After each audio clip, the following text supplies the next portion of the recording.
The documents released by attorney Jeff Anderson show for decades, with the Vatican's knowledge, priests not only molested children, but the church did its part to cover the crimes by lying to families, legal teams, and even the police. In graphic detail, the documents describe allegations by young boys of sodomy, forced oral sex, and in one complaint, a priest threatening his victim at gunpoint not to tell authorities.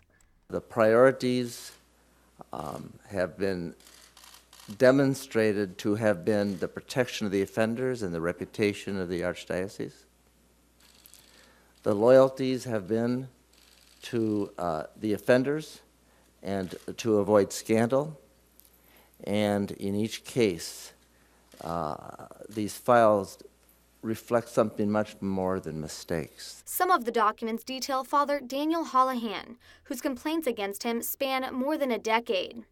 The abuses by the priest became so frequent, he's referred to in the documents as Happy Hands Holohan. According to Anderson, Holohan's history shows how cooperation between the Archdiocese and the state's attorney's office allowed a predator to escape prosecution and continue to abuse children. Holohan was eventually removed from public ministry in 2002 and sentenced to a life of prayer.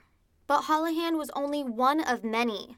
The documents released by Anderson show churches reaching out to the Vatican for help in dealing with abusive priests. Despite knowing of child abuse allegations across Chicago, 21 priests continued working with children. 6 of those priests were defrocked. Another 6 were chosen by the Pope's appointed Cardinal George not to be laicized. According to the Voices of the Faithful, at one point, as many as 60% of the Catholic churches in Chicago had pedophile priests. It's a terrible thing, and I think that one of the things that we have to do is to re-earn the trust of people, and that's going to take time. But Anderson says that doesn't matter. He says the church will continue to abuse until those in charge are held responsible.